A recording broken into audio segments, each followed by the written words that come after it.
حييتو من خيزو الفلفله الحلوه والكورجيت المحكوك في العماره. اجيو تشوفوا معايا عماره جديده. تبعوني. مهم هنا عندي الزلافه، عندي المدافي، عندي الملحه، عندي الخميره الفوريه، وعندي شويه ديال الفانيلا. كنخلط كل شيء زدت الذوب ديال ديك الخميره ومن بعد كنضيف الدقيق.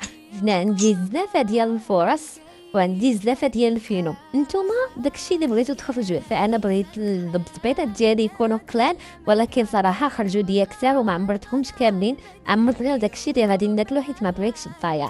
المهم هنا دلكت العجينه مزيان بيدي، ومن بعد درت الفينو وقسمتها على 2 كرات، ومن بعد غطيتهم وخليتهم باش يرتاحوا. المهم كما كتشوفوا معايا هنا من بعد ما ارتاحوا ليا دلكتهم بالدلاك وقطعتهم بالقطاعه، وهنا درتهم باش يطيبوا معايا. شوفوا كيفاش كيجيو هاد البطبيطات، صراحه واعرين وكيتنفخوا بوحدهم.